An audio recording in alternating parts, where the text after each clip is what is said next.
তোমাদের আমি 2 নম্বর অঙ্কটা দেখাচ্ছি, ছবিটা দেখে নাও। EGH এর কোণগুলির মান EGH এর মান কোণের মানগুলি বার করতে চেয়েছে। এখানে হিসেব 110 ডিগ্রি আর 60 ডিগ্রি আছে। আমি তোমাদের আগে করে ফেলেছি অঙ্কটা, তাও তোমাদের দেখাচ্ছি। এই দেখো, AB এই যে লিখেছি, AB সমান্তরাল CD। দুটো রেখা যদি সমান্তরাল হয় আর তাকে যদি কোনো বিন্দু রেখা ছেদ করে, তাহলে বিপরীত কোণগুলো এই যে দুটো কোণ হবে, কোণ দুটো একান্তর কোণ হবে। এখানে বলে দিয়েছে অঙ্কে 110 ডিগ্রি, তাহলে এই কোণটা একান্তর কোণ হবে, যেহেতু এরা দুটো সমান্তরাল AB আর CD। তাহলে এটা 110 হলে এটা 110 হবে। আচ্ছা, এইবার মনে করি এটা 110 হলো। এবার পুরো কোণটা এরকম একটা, যদি এরকম একটা যদি সে দেখা যায় এরকম একটা, এই যে সরল কোণ হয়, সরল কোণ এটা 180 ডিগ্রি। তাহলে এই পুরোটা 180 ডিগ্রি, তার থেকে যদি আমি 180 থেকে এই 110টা বাদ দিই, 180 থেকে 110টা বাদ দিই, তাহলে 70 ডিগ্রি। এর বিপরীত কোণটা এটা, তাহলে এটা 70 হলে এটা 70 ডিগ্রি হবে। আর এটা বলে দিচ্ছি 60 ডিগ্রি।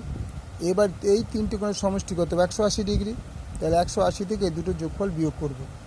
এই দেখো, এ হচ্ছে 110 ডিগ্রি, এটা 110 ডিগ্রি, এইচ হচ্ছে 110 ডিগ্রি। এখানে এই কোণটা কথা বলছে, এইচ বলতে এখানে এই কোণটা, নট এই ত্রিভুজের ক্ষেত্রে এই কোণটা 110 ডিগ্রি।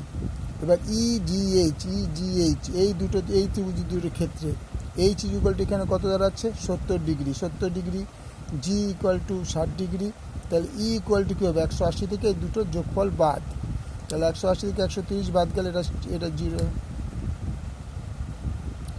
180 থেকে 130 গেলে এটা হচ্ছে 50 ডিগ্রি।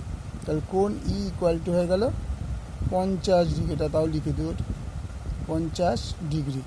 তাহলে কোণ EGH এর কোণ E equal to 60 degree, E equal to 50 degree, E equal two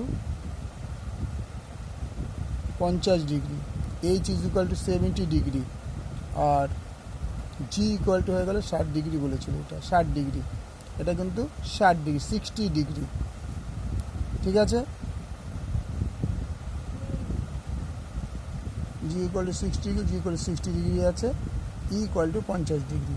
okay, thank you.